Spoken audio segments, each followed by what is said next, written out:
नमस्कार बच्चों, स्वागत है आपके अपने YouTube चैनल झारखंड एजुकेशन में। बच्चों, इस वीडियो में हम लोग overview of C plus plus, आपका सी प्लस प्लस यूनिट का सबसे इम्पॉर्टेंट जो आपका ये जो चैप्टर है जिससे सबसे ज़्यादा मार्क्स के क्वेश्चन आते हैं, उसके हम लोग 1 अंक वाले और 3 अंक वाले इम्पॉर्टेंट क्वेश्चंस को देखेंगे। पहले मैं आपको सारे क्वेश्चंस बता देता हूँ, उसके बाद मैं बारी बारी से सबका सॉल्यूशन भी बताऊंगा।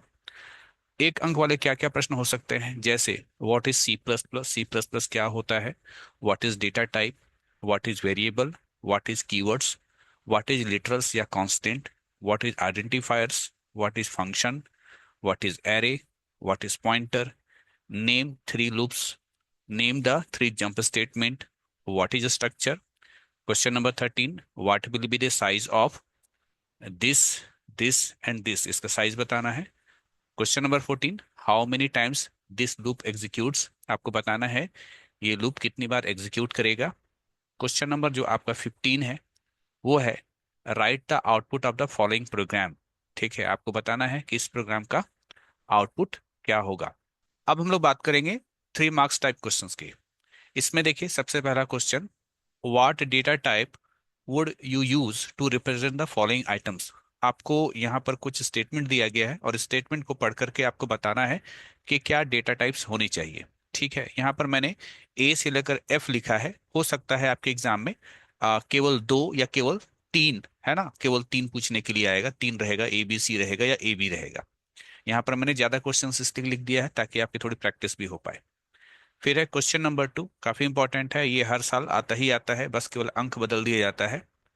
Evaluate the following C plus plus expression, दिए गए सी प्लस प्लस एक्सप्रेशन को इवेलुएट कीजिए जहां की ए बी सी जो है वो इंटीजर्स है और डी और एफ जो है वो आपका फ्लोटिंग पॉइंट नंबर्स है या वेरिएबल्स है।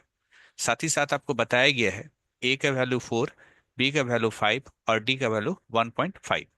तो ए नंबर क्वेश्चन है कि F equal to A plus B divided by A, ये क्या, इसको एवेलुएट करके क्या आंसर आएगा वो आपको बताना है। B number question, C is equal to D into A plus B, इसको इवेलुएट करना है।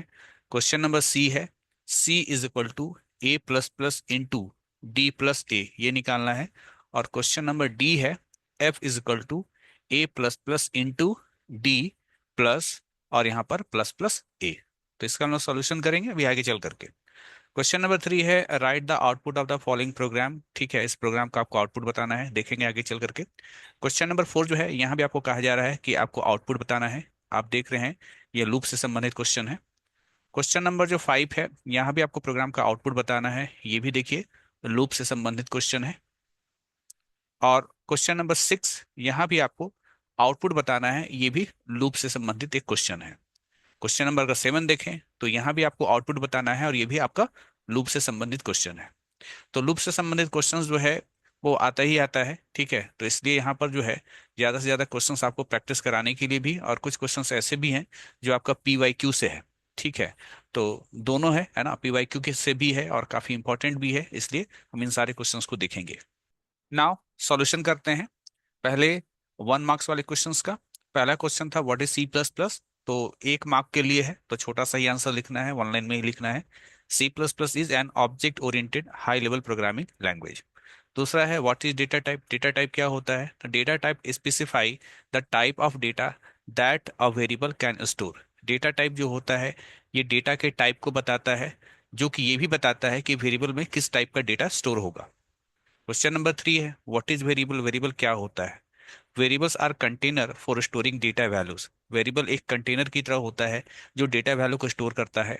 Sometimes it is called name of memory location, इसका एक और डेफिनेशन भी होता है, मेमोरी लोकेशन के नाम को हम लोग वेरिएबल कहते हैं। क्वेश्चन नंबर 4 है व्हाट इज कीवर्ड्स, कीवर्ड्स क्या होते हैं।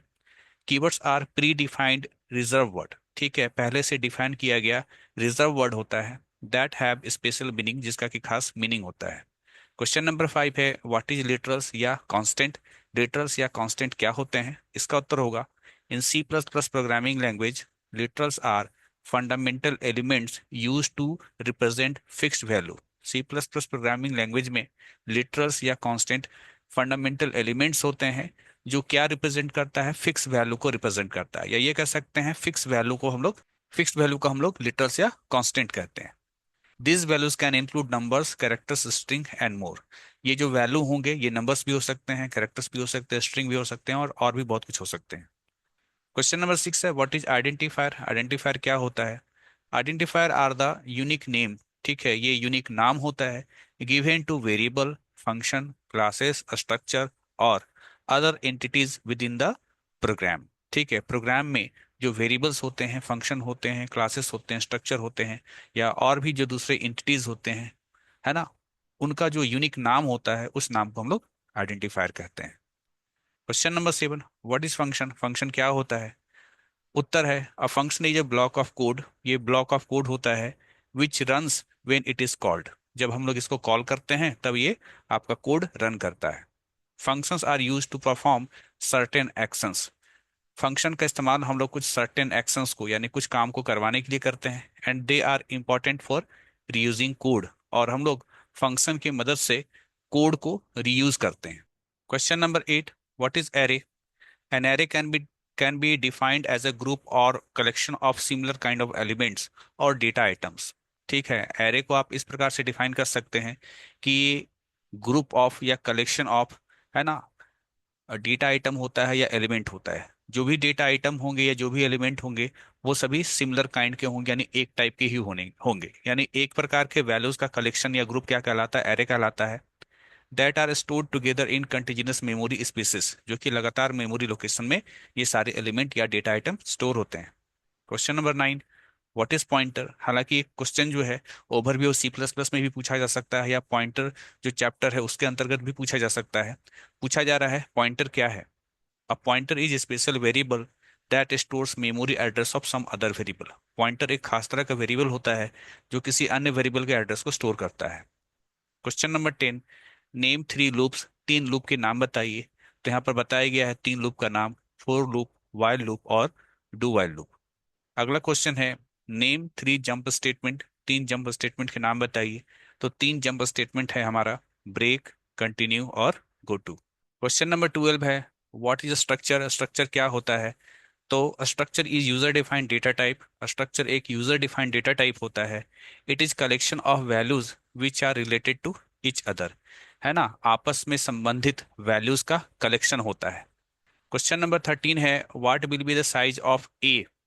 ये सिंगल कोट्स के अंदर बैकस्लैश ए है, ठीक है। तो ये जो आपका सिंगल कोट्स के अंदर है, तो ये तो हो गया आपका कैरेक्टर कांस्टेंट, और एक कैरेक्टर कांस्टेंट मेमोरी में कितनी जगह लेता है? 1 बाइट।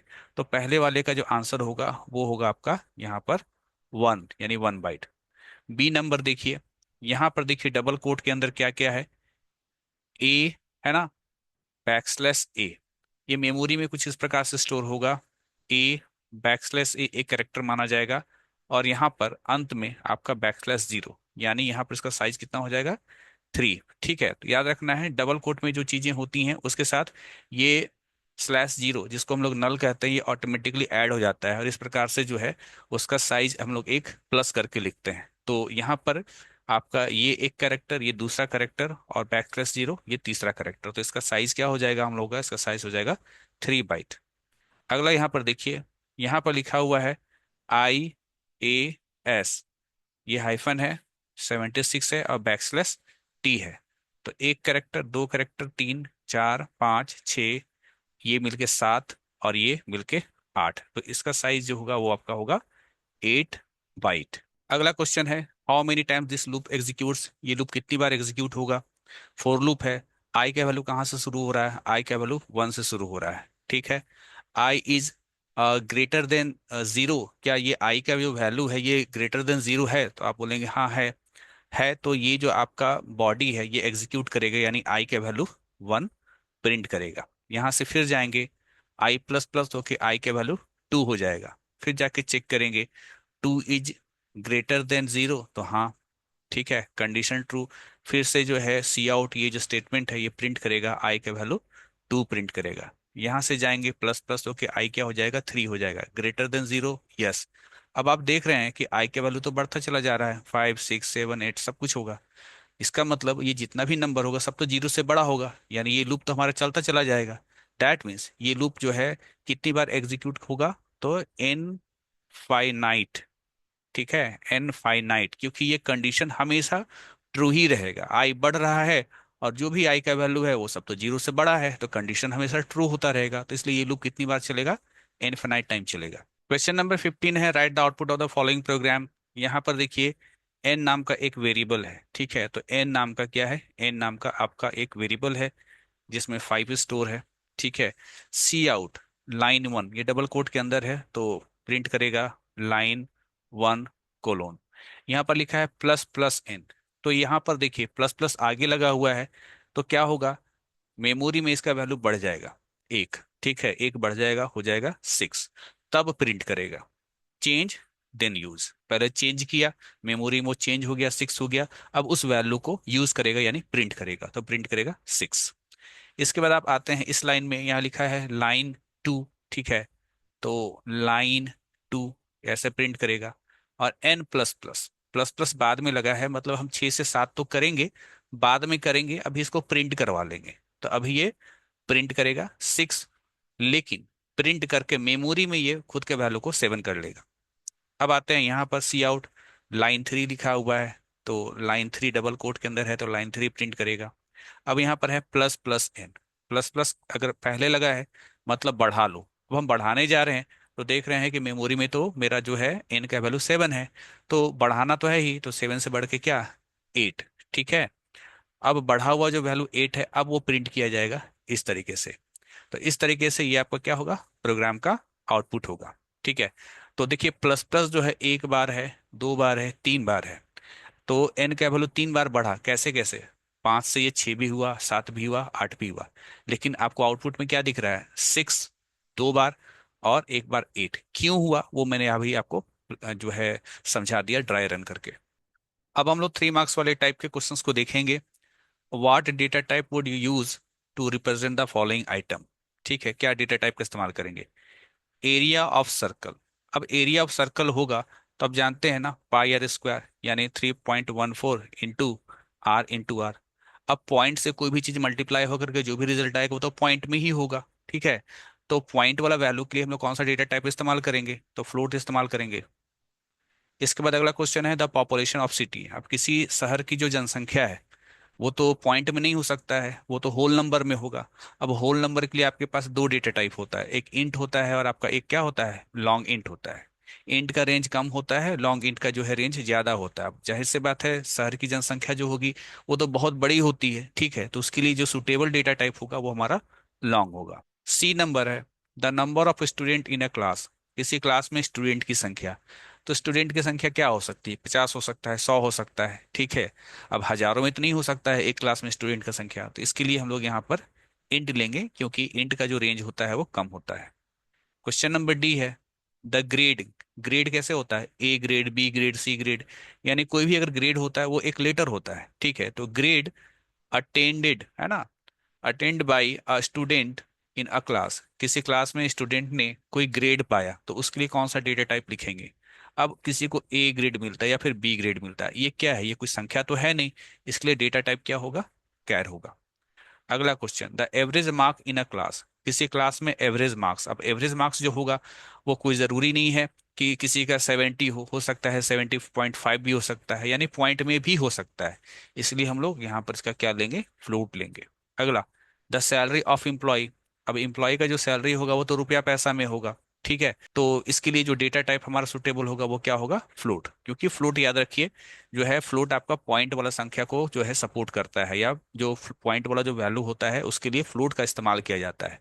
तो जहां भी आपको क्वेश्चन में लगे कि रिजल्ट मुझको पॉइंट में मिलेगा, उसके लिए फ्लोट लगाइए। जहां भी आपको लगे क्वेश्चन में कि इसका आंसर पॉइंट में नहीं हो सकता है ना, होल नंबर में होगा, तो वहां इंट लगाइए, ठीक है। अगर छोटी संख्या है तो, और बहुत बड़ी संख्या है तो उसके लिए लॉन्ग लगाइए। और जब आप देखते हैं कि जो डेटा है वो एक नंबर नहीं है, वो अगर एक सिंगल कैरेक्टर है, तो उसके लिए आप कैर डेटा टाइप का इस्तेमाल करेंगे। क्वेश्चन नंबर 2 है, आपको बता दिया गया था कि ए बी सी तीन वेरिएबल है इंटीजर टाइप का, डी और एफ जो है ये भी वेरिएबल है फ्लोटिंग पॉइंट टाइप का। ए का वैल्यू दिया हुआ है 4, बी का वैल्यू दिया हुआ है 5 और डी का वैल्यू दिया हुआ है 1.5। तो इसको सॉल्व कीजिए। सबसे पहले हम लोग ए नंबर को सॉल्व करते हैं। यहाँ लिखा है F is equal to A plus B divided by A, ठीक है। तो यहाँ पर क्या होगा? वैल्यू रख लीजिए, ए का वैल्यू 4 प्लस बी का वैल्यू जो है 5 डिवाइडेड बाई ए का वैल्यू क्या है 4। अब प्लस और डिवीजन में सबसे पहले काम किसका होता है, डिवीजन का होता है, रूल याद रखना, प्लस और डिवीजन में काम किसका, डिवीजन का। अब डिवीजन में थोड़ा ध्यान से देखना है कि 5 को जो है 4 से डिवाइड कर रहे हैं, तो 4 वन जा क्या हो गया 4 हो गया, रिमाइंडर 1 हो गया। याद रखना है कि अगर पहला संख्या या दोनों संख्या इंटीजर है, अगर दोनों संख्या इंटीजर है तो हम लोग पॉइंट में डिवीजन नहीं करेंगे। तो ये कितनी बार में भाग लगा, एक बार में, ठीक है। तो यहाँ पर जो है प्लस करके यहाँ पर 1 आया, ठीक है। तो अब इसको जोड़ लीजिए, 4 और 1 कितना हो गया 5। अब चूंकि f जो है एक फ्लोट संख्या है, तो 5 को जो है आप कन्वर्ट कर दीजिए 5.0 में, क्योंकि f जो है एक फ्लोट संख्या है। तो इस पहले वाले का जो आंसर होगा वो होगा आपका 5.0, ठीक है। ऐसे कभी कभी केवल 5 भी लिख देंगे तो चलेगा, है ना, और वो उतना गलत नहीं माना जाएगा, ठीक है, वो भी चलता है हम लोग का। अगला क्वेश्चन की ओर चलते हैं, बी नंबर। बी नंबर का सॉल्यूशन करते हैं। बी नंबर में देखिए यहाँ पर लिखा है c is equal to D into A plus B, ठीक है। डी का वैल्यू देखिए क्या दिया हुआ है 1.5, 1.5 मल्टीप्लाइड बाई ए का वैल्यू तो 4 था और बी का वैल्यू क्या था 5 था। यहाँ दो ऑपरेटर है, मल्टीप्लिकेशन और एडिशन, तो सबसे पहले काम जो है वो मल्टीप्लिकेशन का हम लोग करेंगे। तो 1.5 को 4 से अगर मल्टीप्लाई करते हैं तो 6.0 आता है, प्लस 5 तो कितना हो जाएगा 11.0। लेकिन c जो है वो आपका कैसा है, इंटीजर है, तो इसमें 11.0 स्टोर नहीं होगा, पॉइंट वाला चीज स्टोर नहीं होगा, केवल 11 स्टोर होगा। तो इसका जो उत्तर होगा वो क्या होगा 11 होगा, ठीक है। आपको समझ में आ गया। अगले क्वेश्चन की ओर बढ़ते हैं। क्वेश्चन नंबर सी पर आपको ध्यान देना है, थोड़ा सा ज्यादा आपको ध्यान देने की जरूरत है। c is equal to A plus plus into D plus A, ठीक है। मेमोरी में याद रखिए ए का वैल्यू क्या है 4 है, ये ए प्लस प्लस है। प्लस प्लस अगर बाद में लगा होता है इसका मतलब होता है कि हम बाद में बढ़ाएंगे, बाद में बढ़ाएंगे मतलब आगे चल करके इसका बढ़ा हुआ वैल्यू को इस्तेमाल करेंगे। अभी फिलहाल ए का जो वैल्यू है वही रहेगा, यानी 4 इंटू डी का वैल्यू 1.5 था, आपको बताया गया था कि 1.5 है, प्लस ए। अब जब आप इस एज तक पहुंचोगे तब तक मेमोरी में ये 4 से क्या हो गया 5 हो गया, ठीक है। याद रखिए आपने यहाँ पर 4 लिखा, यहाँ से जैसे ही हम लोग आगे की ओर बढ़े मेमोरी में ये क्या हो गया 4 से 5 हो गया। ये रूल है, ये आपका रूल है प्री इंक्रीमेंट और पोस्ट इंक्रीमेंट का। तो ए का वैल्यू यहाँ पर 5 हो जाएगा। अब यहाँ पर देखिए, यहाँ पर मल्टीप्लीकेशन और एडिशन है, सबसे पहले काम किसका होगा मल्टीप्लीकेशन का होगा। यहाँ पर हो जाएगा 6.0 प्लस क्या हो गया यहाँ पर 5 हो गया, यहाँ पर क्या आ जाएगा 11.0। लेकिन सी चूंकि एक इंटीजर है, ठीक है, तो केवल इसमें सी में केवल 11 स्टोर होगा, तो यहाँ पर जो उत्तर होगा वो क्या होगा 11 होगा। क्वेश्चन नंबर डी, ये थोड़ा कॉम्प्लिकेटेड है। यहाँ पर लिख रहा है F is equal to A plus plus into D plus plus plus A. अब सवाल ये है कि पहले हम इसका काम करें कि पहले हम इसका काम करें, ठीक है। देखिए होता क्या है, प्रियोरिटी में ये सबसे पहले जो है पोस्ट का काम होता है, उसके बाद किसका काम होता है प्री का काम होता है। पोस्ट क्या, पोस्ट इंक्रीमेंट, ठीक है, और प्री इंक्रीमेंट, ठीक है। तो आपका जो पोस्ट कौन है, पोस्ट तो ये वाला है ए प्लस प्लस, और ए का वैल्यू हम लोग फ्रेश वैल्यू लेंगे, याद रखिएगा फ्रेश वैल्यू ले रहे हैं नए क्वेश्चन के लिए, फ्रेश वैल्यू। तो ए प्लस प्लस है मतलब ये 4 से 5 तो होगा, लेकिन बाद में यहाँ पर 4 लेंगे, ठीक। फिर यहाँ पर आपका देखिए इंटू डी है, ठीक है, इंटू डी है, डी का वैल्यू कितना 1.5 प्लस। अब गौर कीजिएगा, इसके लिए हम एक अलग से डायग्राम बना करके आपको समझा दे रहे हैं कि ए का जो वैल्यू था वो मेरा क्या था 4 था, जो 4 हमने लिया। जैसे ही आप यहाँ पर 4 है ना ले करके आगे बढ़े, वैसे ही ये प्लस प्लस अपना काम करेगा और मेमोरी में ये क्या हो जाएगा 5 हो जाएगा, ठीक। उसके बाद हम किधर को जाएंगे, हम जाएंगे अब इसके पास। इसके पास क्यों है, क्योंकि कहा गया था पहले पोस्ट का काम होता है फिर प्री का काम होता है, तब हम लोग क्या है कहाँ प्री के पास। जब आप प्री के पास पहुंचे ना तो बोल रहा है कि ए का वैल्यू को बढ़ाओ। जब हम मेमोरी में जाकर के झांकते हैं तो क्या नजर आता है कि ये तो 5 हो चुका है, ठीक है। किसके चलते 5 हुआ, इस पोस्ट वाले के चलते, ठीक है। तो ये प्लस प्लस फिर उसको भी इंक्रीज करेगा, यानी 5 से बढ़ के क्या कर देगा 6 कर देगा, तो यहाँ पर क्या हो जाएगा आपका 6 हो जाएगा। अब यहाँ देखिए मल्टीप्लीकेशन का काम हम पहले करते हैं, तो यहाँ पर 6.0 होगा +6, तो यहाँ पर हो जाएगा 12.0। अब चूंकि f मेरा फ्लोट है, इसीलिए इसमें 12.0 स्टोर होगा। ठीक है, फ्लोट मतलब पॉइंट वाला वैल्यू स्टोर करने वाला वेरिएबल, तो ये 12.0 जो है वो आपका यहाँ पर स्टोर होगा। तो ये हो गया इसका आंसर। इस तरह का प्रश्न बहुत बार आपके एग्जाम में आया है, इसलिए इस प्रकार के प्रश्न का प्रैक्टिस आप ज्यादा करेंगे। Question number 3। ठीक है, write the output of the following programme. यहाँ पर दो वेरिएबल है एक्स और वाई। ठीक है, एक्स एक वेरिएबल है जिसका वैल्यू 5 है, और वाई नाम का भी वेरिएबल है, इसमें भी इसका वैल्यू क्या है, 5 है। यहाँ लिखा है cout X plus plus, plus plus बाद में लगा है, मतलब हम बाद में बढ़ाएंगे, अभी क्या प्रिंट कर देंगे, अभी जो एक्स का वैल्यू है वो प्रिंट कर देंगे 5। बाद में कब, मतलब हम 5 प्रिंट करा करके मेमोरी में इसका वैल्यू क्या हो जाएगा, 6 हो जाएगा। अब आते हो इस लाइन में, डबल कोट के अंदर कॉमा लिखा है तो कॉमा सिंपली कॉमा प्रिंट करेगा। फिर अगली लाइन में आते हैं, प्लस प्लस एक्स, मतलब बढ़ा करके प्रिंट करेगा। ठीक है, बढ़ा करके प्रिंट करेगा, क्योंकि प्लस प्लस आगे लगा है इसलिए पहले बढ़ाएगा ही बढ़ाएगा तब प्रिंट करेगा। तो 6 से बढ़ के क्या हो गया, 7 हो गया। तो यहाँ पर जो है बढ़ा करके बढ़ा हुआ वैल्यू 7 प्रिंट किया। फिर आप आते हो इस लाइन में, यहाँ क्या है, डबल कोट के अंदर कॉमा है तो कॉमा प्रिंट करेगा। ठीक। अब आते हो इस वाले लाइन में, यहाँ पर थोड़ा सा आपको ध्यान देना है। यहाँ पर क्या होगा कि हमारा जो प्रोसेसिंग होगा वो इस तरफ से होगा। ठीक है, किस तरफ तरफ से, राइट साइड से। ठीक है, हालांकि ये जो चीज है ना, ये कंपाइलर पे डिपेंड करता है। अब मैं आप लोगों को यहाँ पर टर्बो सी प्लस प्लस के अकॉर्डिंग बता रहा हूँ। ठीक है, टर्बो के अनुसार जैसे काम होता है वो बता रहा हूँ। लेकिन कोई अगर कोड ब्लॉक या किसी दूसरे कंपाइलर का इस्तेमाल करता है तो वहां पर काम करने का तरीका कुछ अलग होता है, इसलिए आंसर वेरी कर सकता है। जब आप आंसर लिखो इसका, है ना, सॉल्यूशन लिखो, तो वहां जरूर मेंशन कर देना कि आप किस कंपाइलर के अकॉर्डिंग आपने ये आंसर लिखा है। तो मैं यहाँ पर टर्बो के हिसाब से बता रहा हूँ कि आपका जो काम होगा, है ना, प्रोसेसिंग जो होगा वो राइट साइड से होगा, और प्रिंटिंग जो आप करेंगे वो आप किधर से करेंगे, लेफ्ट साइड से। ठीक है, प्रिंटिंग लेफ्ट साइड से। सबसे पहले आप यहाँ पर आइए। जब आप यहाँ पर आते हैं तो क्या लिखा हुआ है, प्लस प्लस वाई, यानी वाई का वैल्यू जो है यहाँ पर बढ़ के क्या हो जाएगा आपका, यहाँ पर 6 हो जाएगा। ठीक है, कॉमा, यहाँ पर क्या लिख रहा है, वाई प्लस प्लस, यानी वाई का वैल्यू तो हम बढ़ाएंगे। ठीक है, वाई का वैल्यू तो हम बढ़ाएंगे, लेकिन पहले प्रिंट कर लेंगे। जब प्रिंट करने जा रहे हो तो क्या हो रहा है, यहाँ पर 6 हो रहा है। ठीक है, बढ़ करके ये फाइनली ये 7 हो जाएगा, बाद में हो जाएगा। ठीक है, अब जब आप यहाँ पर देखते हो तो प्रिंटिंग तो इधर से होना है। ठीक है, तो प्रिंटिंग इधर से होना है तो क्या प्रिंट करेगा, 6,6। ठीक है, ये किसके अनुसार हुआ, टर्बो सी प्लस प्लस। लेकिन किसी दूसरे कंपाइलर में जब आप इसको रन कराएंगे तो वहां पर आपको ऐसा आउटपुट देखने को मिल जाता है। तो याद रखिए, कंपाइलर का मेंशन करके बताइएगा कि ये इस कंपाइलर के अकॉर्डिंग आउटपुट ये होगा। क्वेश्चन नंबर 4 है, write the output of the following program. ठीक है, hash include iostream dot H, math dot H, main function. S नाम का वेरिएबल है जो कि जीरो से हम लोगों ने यहाँ पर क्या किया, इनिशियलाइज किया। यहाँ पर फोर लूप, आई का वैल्यू जीरो से लेकर के कहाँ, <5 तक जाएगा, यानी आई का वैल्यू सबसे शुरू में जीरो रहेगा। ठीक है, जीरो, उसके बाद ये 1 भी होगा, 2 भी होगा, 3 भी होगा और 4 भी होगा, लेकिन सबसे पहले कहाँ से शुरुआत हो रहा है, वो जीरो से शुरुआत हो रहा है। चलो ठीक है, यहाँ पर कंडीशन चेक होगा कि आई का वैल्यू जीरो है तो zero is <5। Yes, condition true. तो अंदर आओ, अंदर आते हो तो क्या बोलता है, एस का नया वैल्यू बराबर एस का पुराना वैल्यू प्लस पावर। ठीक है, ये पावर फंक्शन होता है, आई कॉमा आई।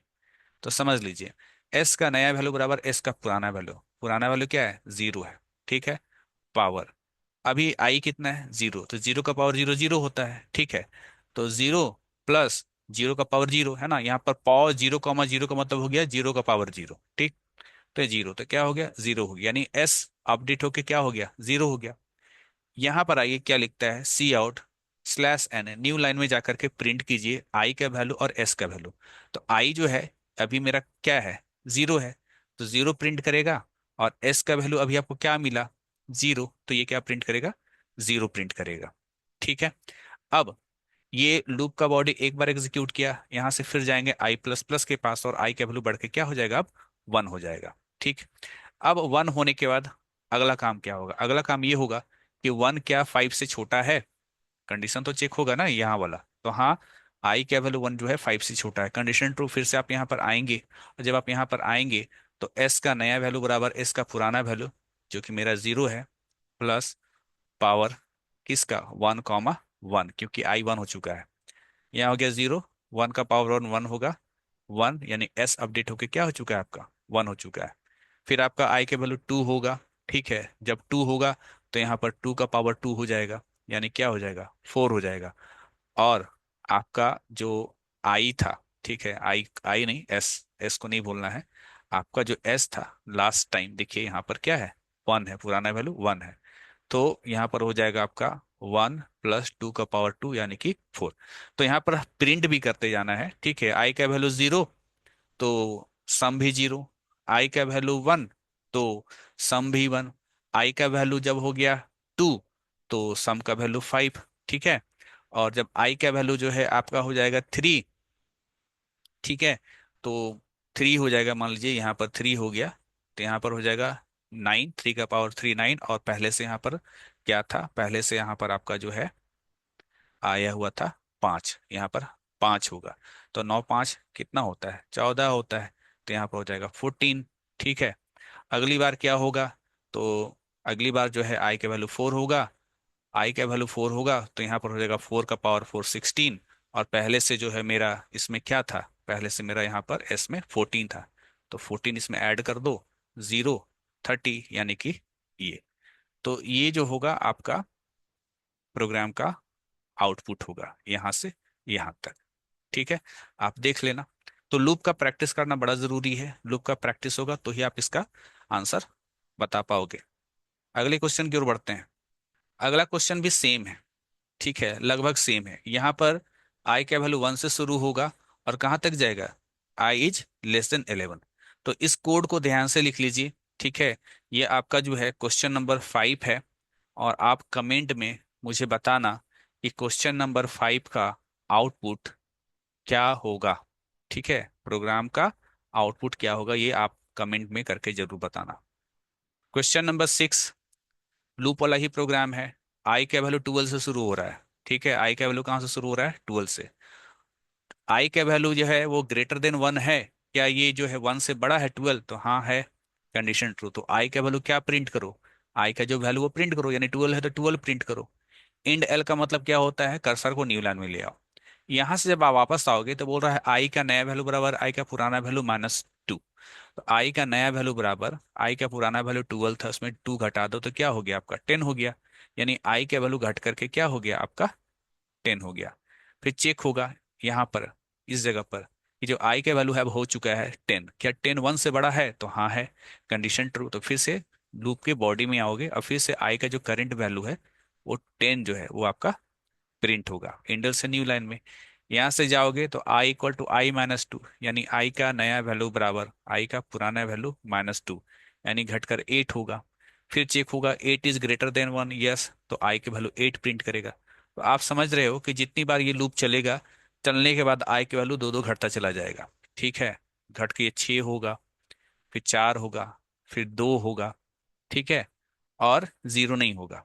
इसलिए 0 नहीं होगा क्योंकि आई का वैल्यू हमेशा 1 से बड़ा होना चाहिए, ये हमेशा चेक किया जा रहा है। ठीक है, जब तक आई का वैल्यू 1 से बड़ा रहेगा तब तक चीजें प्रिंट होंगी, है ना। नाउ क्वेश्चन नंबर 7 है, write the output of the following programme. ये लूप देख लीजिए 1 से स्टार्ट हुआ है, लेस देन इक्वल टू 12, यानी 1 से लेकर कहाँ तक जाएगा, ये 12 तक जाएगा। यहाँ पर x प्लस इक्वल टू 2 का मतलब क्या है ये समझ लो। ठीक है, x प्लस इक्वल टू 2 का मतलब होता है एक्स का नया वैल्यू बराबर एक्स का पुराना वैल्यू +2। ठीक है, तो अगर आप इसको समझने में दिक्कत हो रहा है तो ये दोनों इक्विवेलेंट हैं। ठीक है, तो 1 से शुरू होगा, अगला बार उसमें 2 ऐड होगा तो 3 होगा, अगला बार में 2 और ऐड होगा तो 5 होगा, अगला बार 2 और ऐड होगा तो 7 होगा, 2 ऐड होगा तो यहाँ 7 2 9 होगा, 9 में 2 और ऐड होगा तो 11 होगा। ठीक है, 11 में 2 ऐड होगा तो 13 होगा, लेकिन हमको जाना कहाँ तक है, 12 तक ही जाना है। तो 12 तक में हम 11 तक ही पहुंच पा रहे हैं। ठीक है, 12 को नहीं पहुंचेंगे क्योंकि अब 2 ऐड करोगे 11 में तो 13 हो जाएगा। तो प्रोग्राम का जो आउटपुट होगा वो ये होगा, लेकिन ये इस तरीके से नहीं होगा, ये इस तरीके से होगा 1 3 5 7 9 और 11। क्यों, इस इंडेल के चलते, क्योंकि एक्स का वैल्यू प्रिंट करेगा और प्रिंट करके कर्सर न्यू लाइन में। ठीक है, जैसे 1 प्रिंट करेगा फिर न्यू लाइन में, फिर 3 प्रिंट करेगा फिर न्यू लाइन में, फिर 5 प्रिंट करेगा फिर न्यू लाइन में। तो ये कुछ क्वेश्चंस थे, कुछ थ्योरी क्वेश्चंस थे, कुछ आपका प्रोग्रामिंग सेक्शन से कुछ क्वेश्चन था, जो कि आपका overview of C plus plus, C plus plus का जो पहला चैप्टर है उससे ये इंपॉर्टेंट क्वेश्चन था, और इससे सबसे ज्यादा क्वेश्चंस एग्जाम में पूछे जाते हैं। तो इन क्वेश्चंस का अच्छे से प्रैक्टिस कीजिए। मिलते हैं नेक्स्ट वीडियो में, तब तक के लिए थैंक यू।